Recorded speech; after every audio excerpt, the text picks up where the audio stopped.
I am an engineer, and my knowledge of economics is therefore limited to just a few great books on economics, which I read as a student. A Theory of Moral Sentiments and an Inquiry into the Nature and Causes of the Wealth of Nations by Adam Smith, Principles of Political Economy and Taxation by David Ricardo, and perhaps the finest undergraduate book on economics, The Principles of Economics by Paul Samuelson, the famous neoclassical synthesist. These are some of the books that I had the privilege of reading. Perhaps the younger ones in the audience may have learned their basics of economics from a more contemporary teacher like my friend Gregory Mankiw. I'll speak today on my idea of creating a prosperous and just India through the power of business under a fair, transparent, and quick regulatory framework of the Competition Commission of India. As I stand here, I see a lot of good things that have happened in India. But I also see an India that wrenches my guts and brings tremendous anxiety and shame. We have the largest mass of illiterates in the world, with over 400 million people unable to read or write. Over 250 million Indians do not have access to safe drinking water. Over 750 million Indians do not have access to reasonable sanitation that you and I are used to. India ranks number 1 in hunger, ahead of sub-Saharan Africa. We have one of the poorest records in providing access to basic facilities like electricity, hospitals, schools, clean water, roads, and shelter. While the official statistics show an enrollment rate of over 90%, the dropout rates and the low test scores in mathematics and language are a great cause for concern. Hardly 25% of our engineering graduates are employable. The exploitation by businesses through child labor is one of the highest in the world.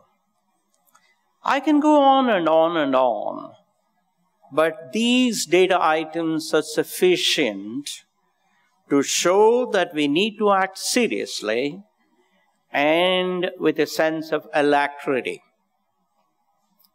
What is the solution? How can we create an India that our founding fathers wanted? An India where the poorest child in the remotest corner of the country has access to basic education, healthcare, nutrition, shelter, and hope for betterment.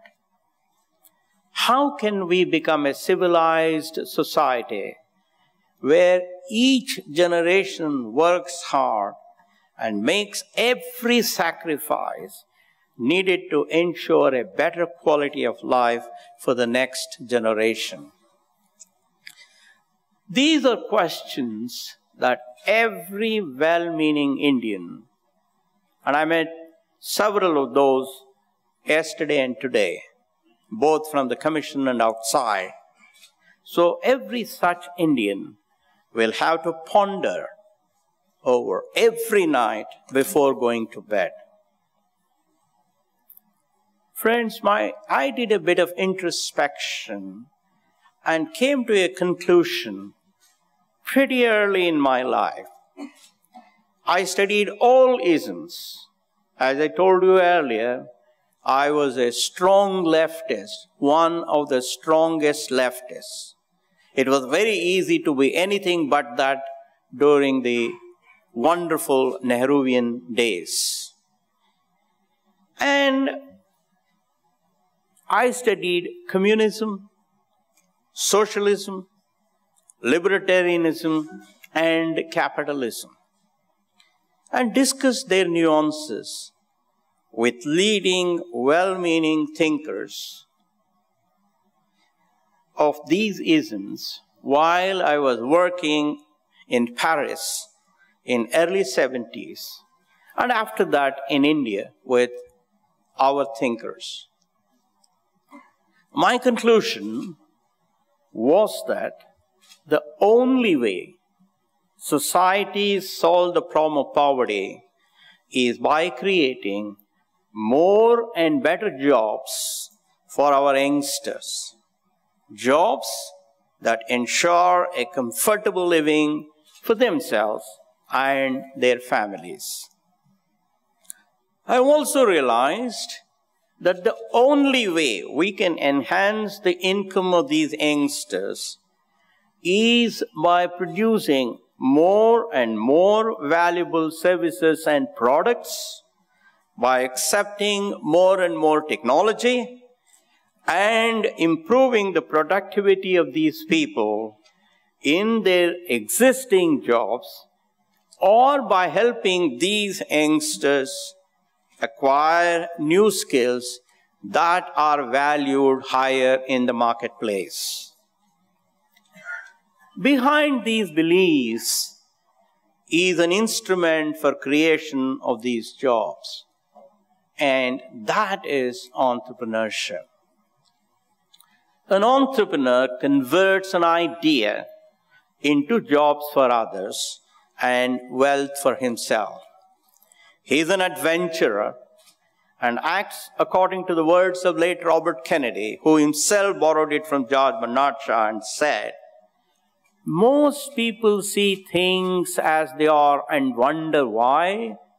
I dream of things that never were and then say, why not?" This, in essence, defines entrepreneurship. The story of Indian industrialization is the story of success of entrepreneurship. Jamsetji Tata, Ghanshyam Das Birla, Jamnalal Bajaj, and many others in the olden days, and people like Dhirubhai Ambani, and companies like Wipro and Infosys in the current era. These are all some good examples of what entrepreneurship can do. There is a section of Indians who think that the need of the day is to provide better jobs in agriculture for 60% of the Indians involved in agriculture or agriculture-related services. My belief is that such a task is only possible if we move the majority of our agricultural workers from agriculture to low-tech manufacturing and low-tech services. Why do I say low-tech? Because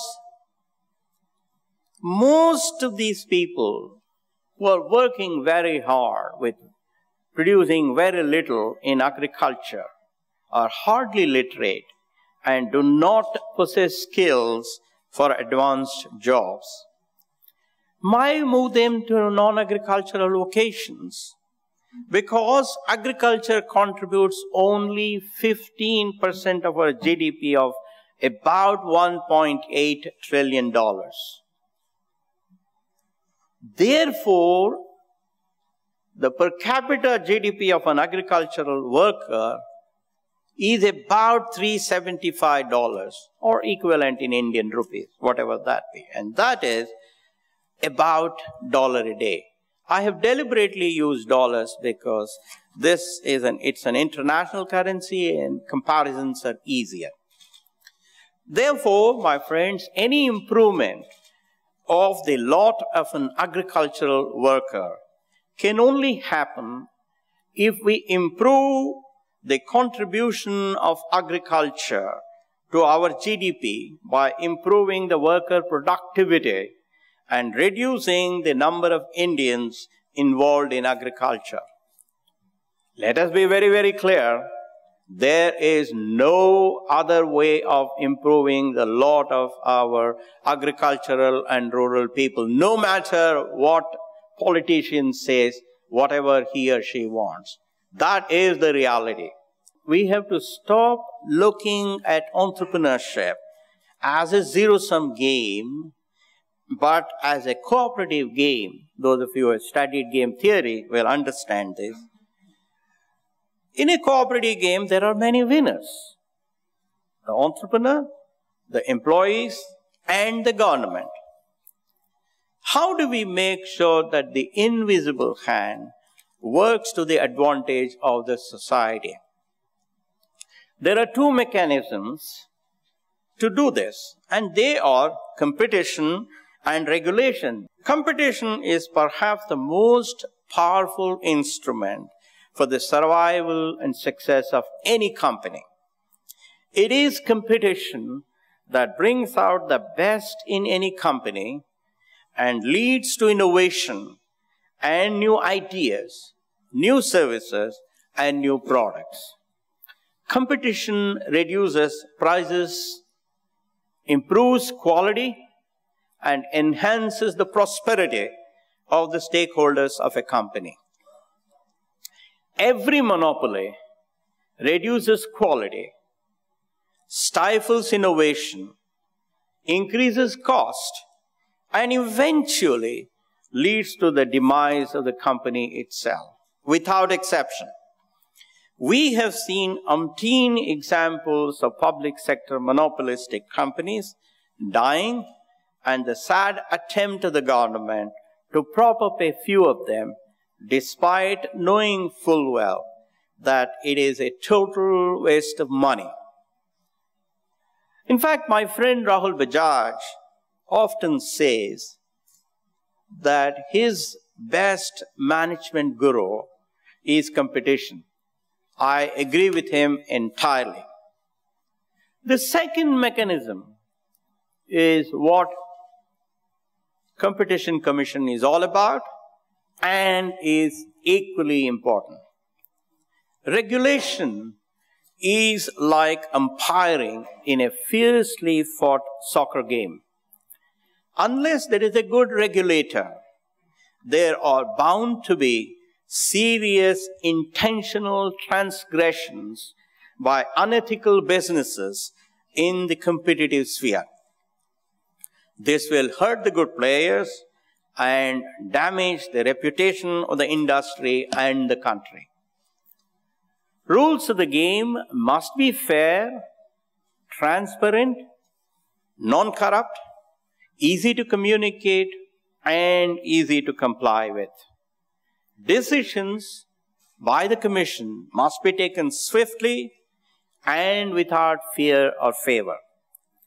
The regulator must punish the guilty swiftly and heavily.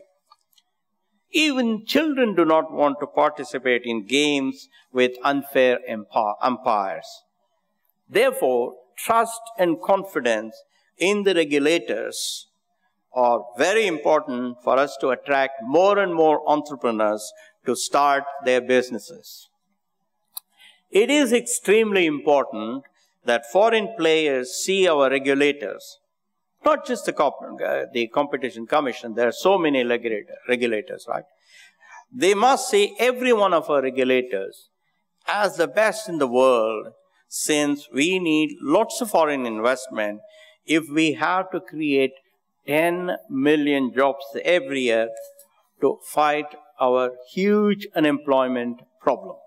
In fact, almost all developed nations have reputation for such good regulators. The regulator and the companies must operate with trust, courtesy, fairness, and transparency in every transaction. What is the role of the government in such a system? As far as businesses are concerned, the government has 5 clear responsibilities.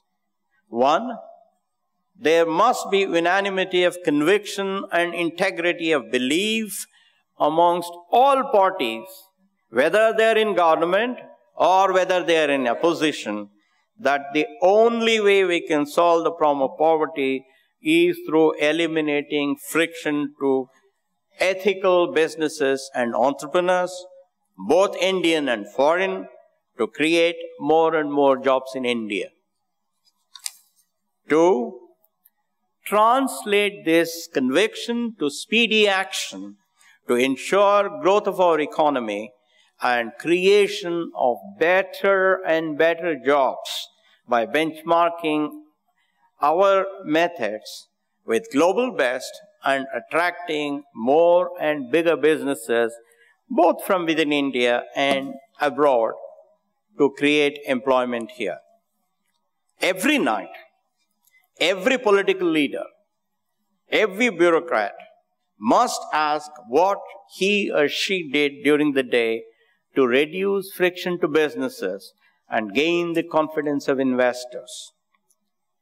Number 3, help create an independent, meritocratic, speedy, and corruption-free judiciary with up-to-date technology and knowledge of modern global judicial practices and judgments.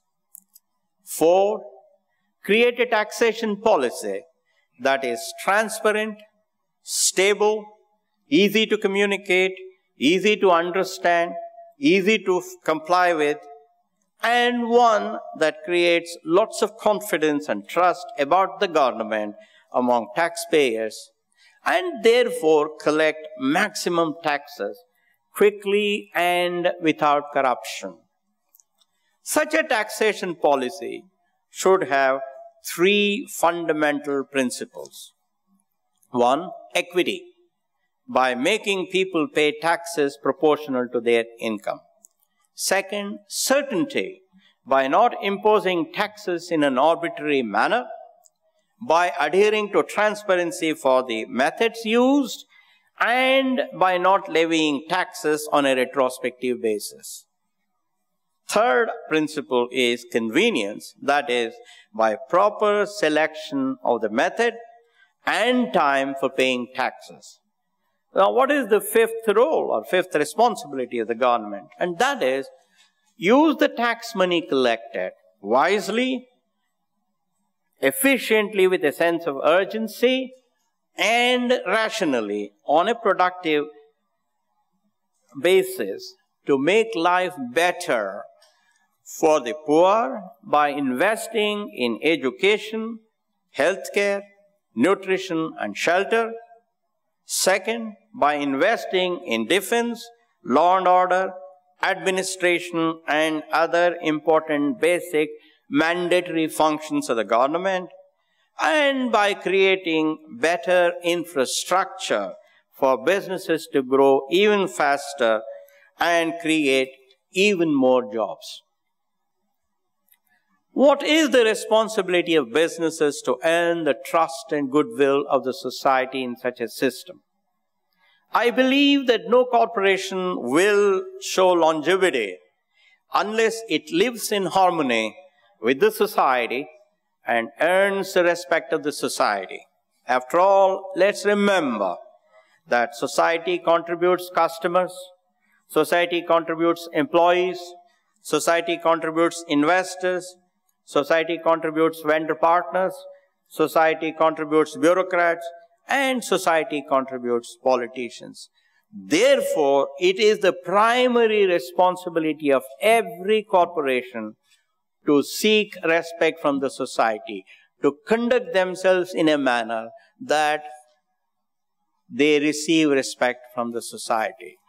Let me assure you that there is no future, there is no long-term future for any corporation that does not seek respect from the society.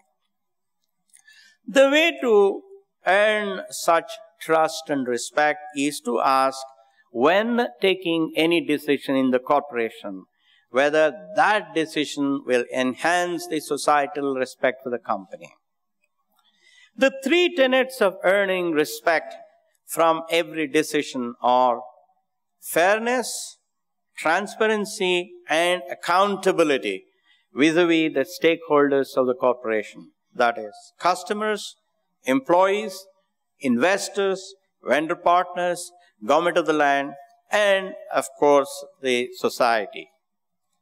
Now, finally, what is the responsibility of citizens in such a system?